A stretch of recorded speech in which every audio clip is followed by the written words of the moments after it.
Before you listen to the podcast, I want to ask for your input. Teagasc have launched a survey to help identify the impacts of the very wet autumn. The loss of winter crop area will be compounded by a lack of seed for spring cereals, which may lead to unsown land on many farms in 2024. Teagasc are asking all tillage farmers to participate in the survey to tell us how much land which was destined for spring crops is still unsown and your intentions for this area in 2024. The link to the survey is in the show notes.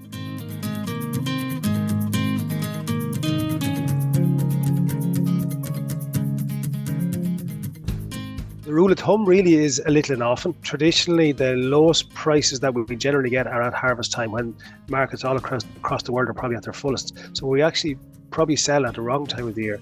So generally speaking, I suppose you don't want to overextend yourself. So look at your long-term average yields on the farm and maybe sell, a little bit at a time and no more, I suppose, overall than maybe 40 or 50% of what your average yields would be going back over the last 4 or 5 years.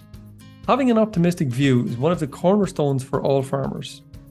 As if you weren't optimistic as a farmer, I'm not sure you'd be farming today.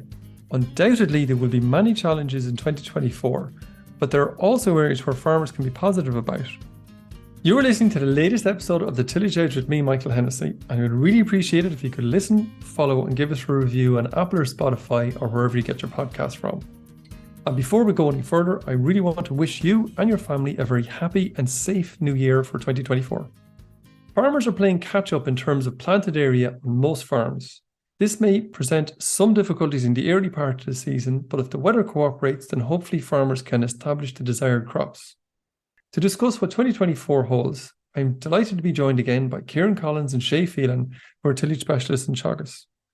Ciaran, can I come to you first? Ciaran, looking at the cropping year in 2024, how or what level of winter crops are sown out there in comparison to normal? Yeah, we're still well back, I think, Michael. As I say, the winter barley probably has taken the biggest hit this year. Planting opportunities just haven't been there for it. Some catch up in winter wheat, but I think we're certainly well behind normal, I think. Okay. And in terms of the areas that are sown, and obviously there was a good bit of ground planted towards maybe the back end of November and maybe even into early December with that dry weather that was there. Do you think there's much of the area that has been sown maybe all the way through the autumn that needs to be resown?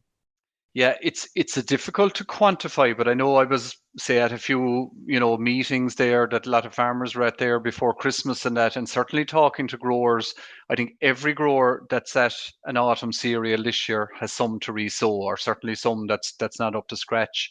Quantifying it is really, really difficult. I suppose, look, weather conditions just never came perfect at any stage. So that's why every field probably has some bit of a bit missing, Whether some of them should be resown or not, then that's probably another question, I suppose, really. I was going to ask you that particular question because I suppose crops can often surprise people in terms of how they can do, even given very low plant counts out there. But you might maybe describe the steps a farmer should go through before deciding whether replanting the crop or maybe even part of that crop is the way to go.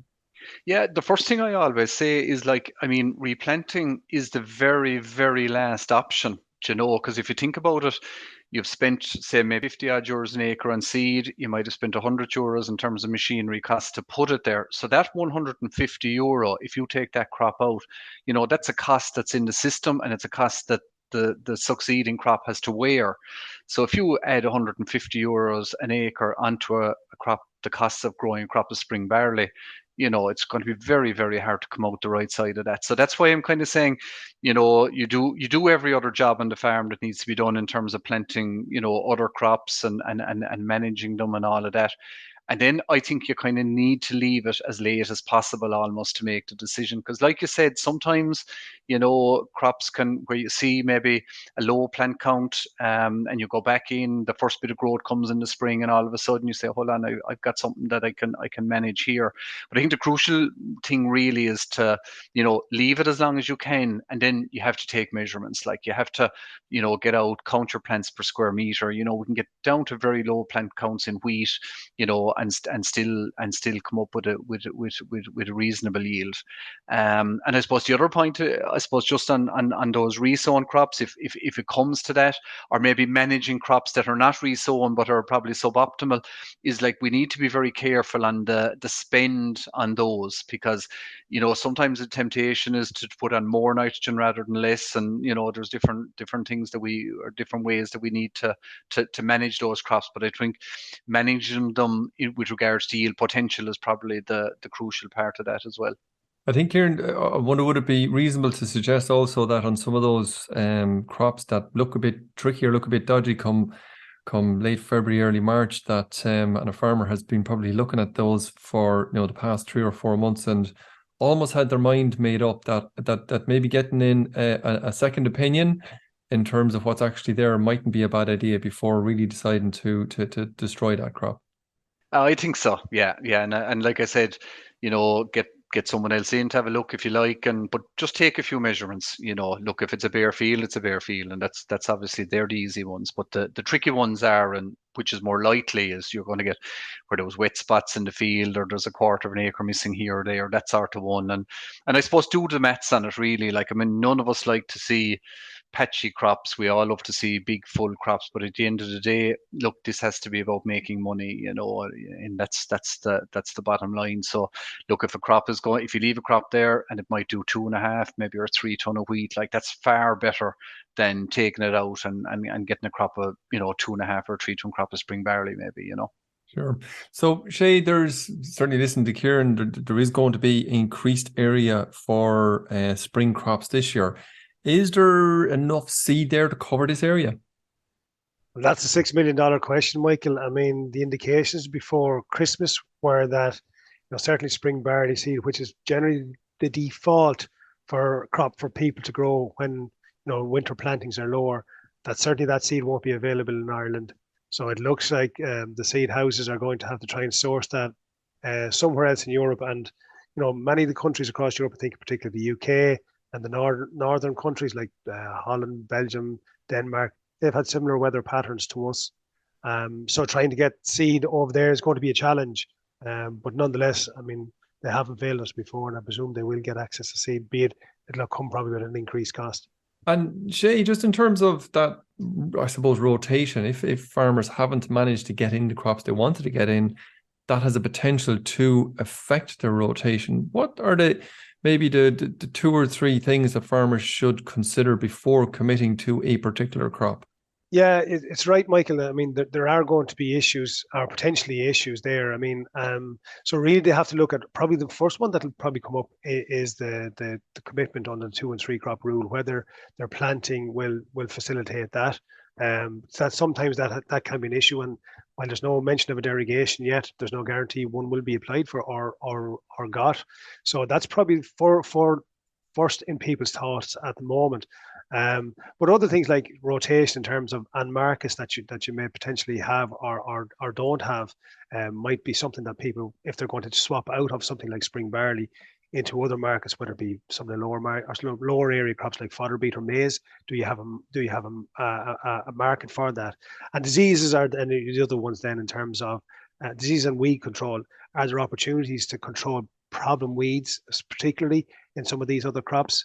And go to maybe crops that you can use, kind of graminicides on if you have grass weeds.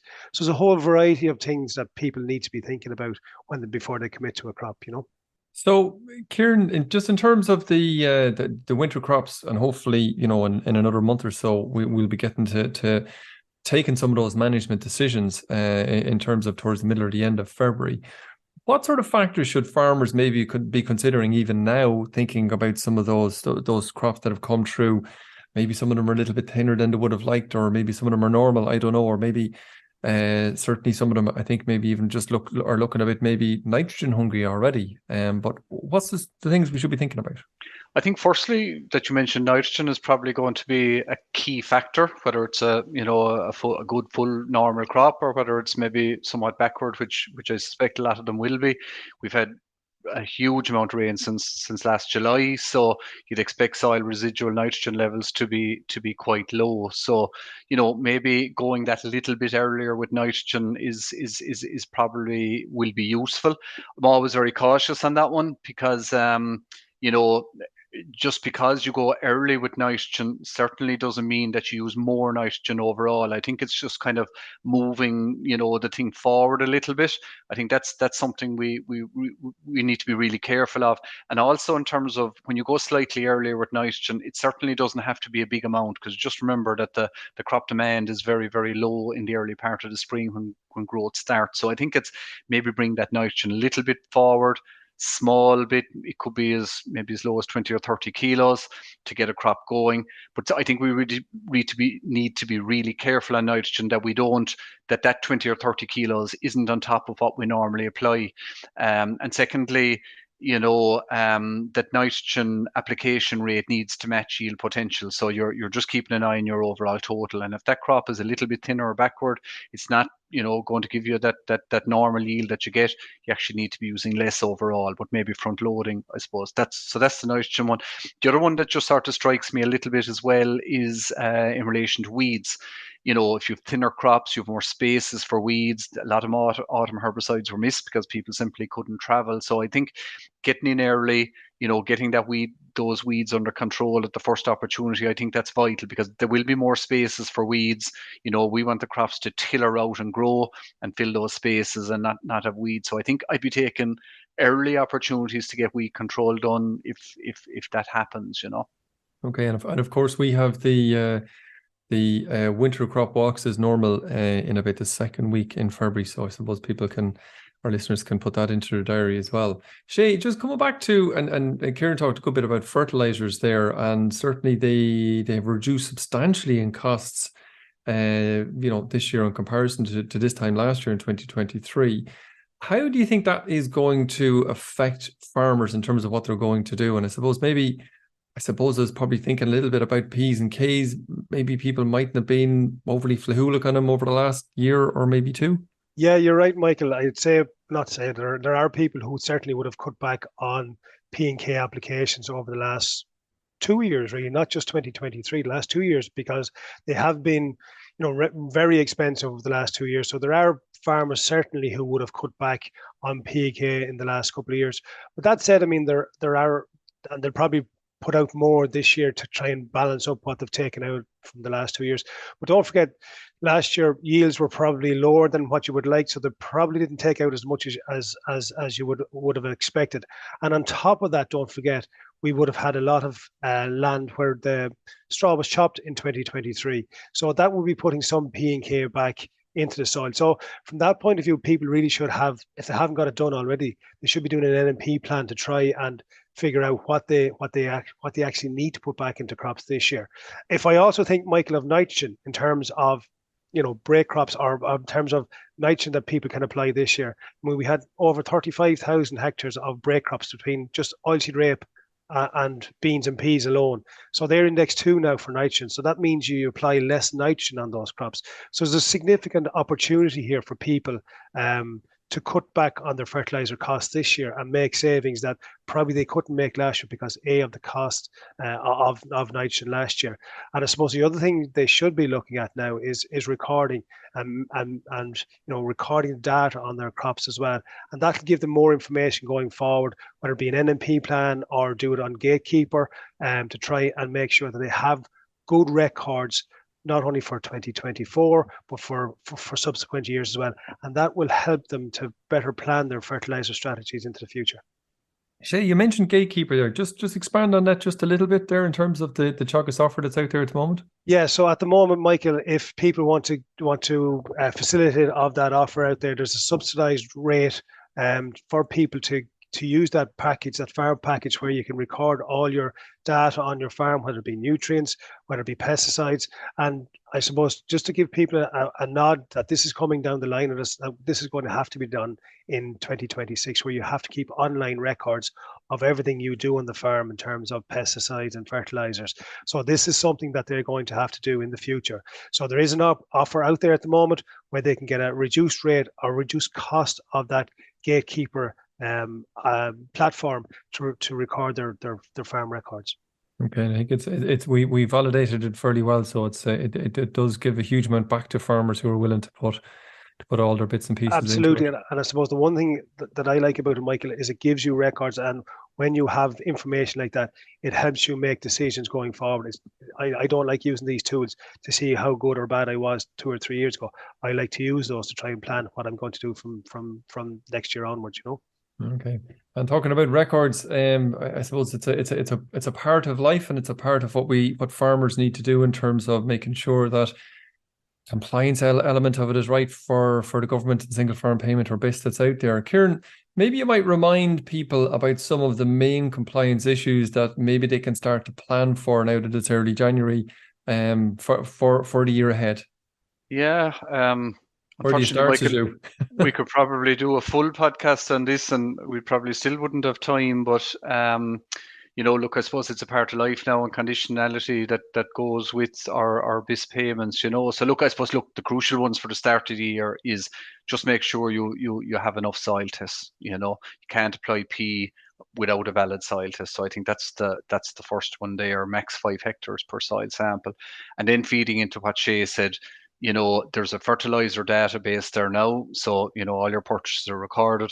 So you need to have a nutrient management plan, because otherwise you don't know how much you can buy. So look, that's maybe on the fertilizer side of it.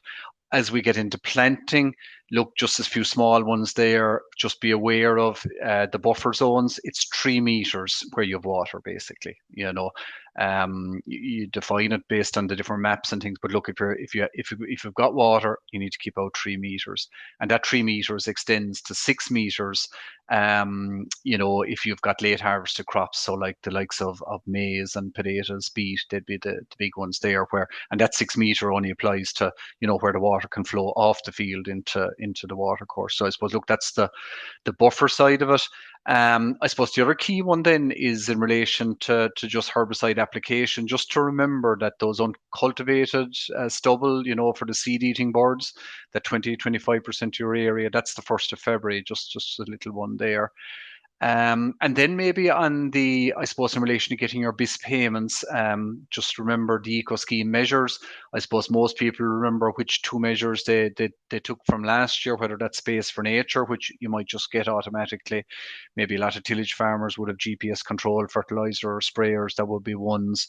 Some people might have taken on the soil sampling or planting of break crops. But look, again, just to keep an eye on that, think of what you did last year. Is it applicable again? Will it work? And maybe you need to sit down with your advisor there.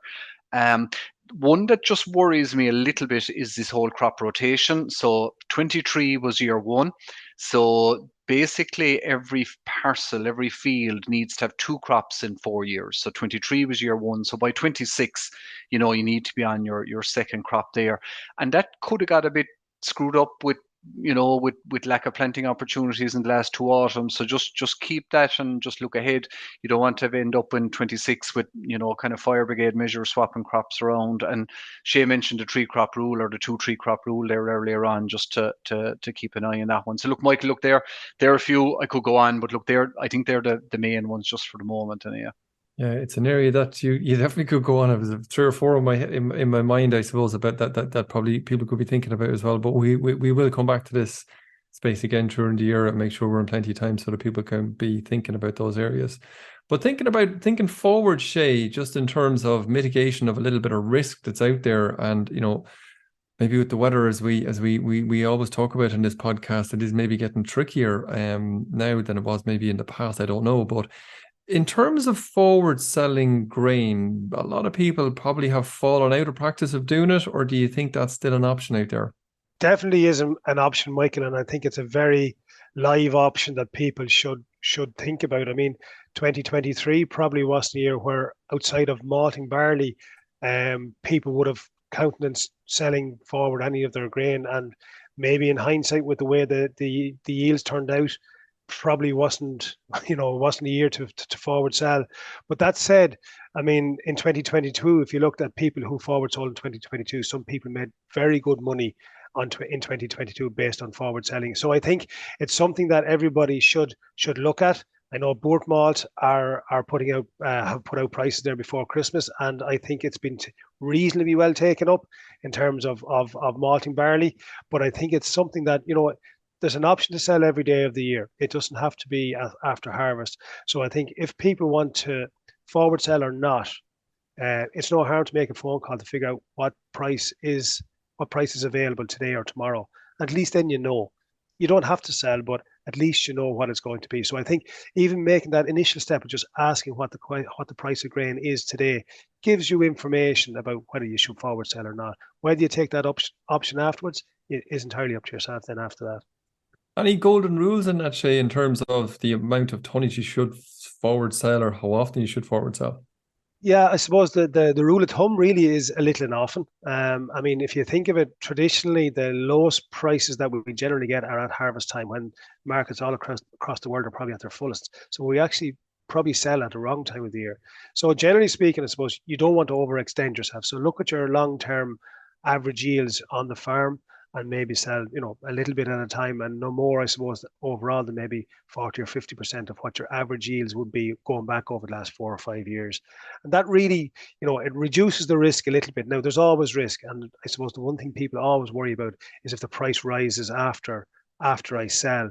And I suppose the way I would look at that, and I've heard this from numerous farmers around the place, is that if the price rises after I sell a portion of my grain, well, that's good news. So you're going to get more money for the grain you have yet to sell, and that's good news, generally speaking, And I suppose thinking of straw, it's something else that probably looking back at last year now and where the straw market is at the moment, it's something farmers probably should be looking at now as well. Is trying to lock in deals for straw over the coming months as well, because no doubt a lot of their customers would have been left short last year, maybe scurrying around looking for straw in other markets or other places this year. So I would say for people who have long-term customers for straw, they should probably be doing the same and try and figure out what straw is required for those farms this year and planning to supply that straw for them. Ciaran, I might leave the last word with you. Just thinking about that straw conversation that Shay's after bringing up there a second ago, is there an opportunity maybe this year, especially maybe down your part of the world, where a lot of intensive livestock farmers are going to be under a bit of pressure from the nitrates part of the house? Is there a potential there to do a deal with those farmers in terms of maybe swapping some of the straw for farmyard manure or maybe something along those lines? Oh, hugely. Absolutely. I mean, it's just talk to your local or whether it's a dairy farm or whoever it is that you sell straw to. I mean, it's invaluable to get farmyard manure back, and if you can do some kind of a deal on that, and remember exporting that farmyard manure or slurry for that matter, it can be a win-win. So I think we really do. We spoke about fertilizer prices. Importing farmyard manure can obviously help reduce that, and then it can obviously help the livestock farmer that you're dealing with as well. And remember, I suppose where you're selling straw, you possibly have a relationship there already, and that's obviously the first person or the easiest person to deal with in setting up a new arrangement for slurry or farmyard manure swaps. So yeah, absolutely would endorse it fully. Yeah. Listen, Ciaran, thank you very much. And Shay, thank you very much, as usual, for your excellent contribution. And lads, I'm sure I'll be talking to you across the year. Thanks very much, guys. Thanks Michael. So that's it for this episode. And my thanks to Shay and Ciaran for their excellent contribution as usual. As we are in the new year, with many people making resolutions for change, one change you might strongly consider within the farm this year is improving farm safety for your family, your farm staff, but most especially for your own safety. This is a relatively quiet time of the year, so take some time to walk your yard and examine your machinery to make sure you have the very best safety equipment, not only in your farm, but stored correctly so that when it's needed, it's accessible. So finally, don't forget, if you enjoyed the podcast, and recommend it to a friend or colleague. And as always, rate, review and follow on Apple or Spotify so you never miss an episode. And for more information, go to teagasc.ie. I'm Michael Hennessy. Thanks for listening. I'll be back next week with more tillage news and advice. Before I sign off, another gentle reminder to please fill out the survey. The details are in the show notes.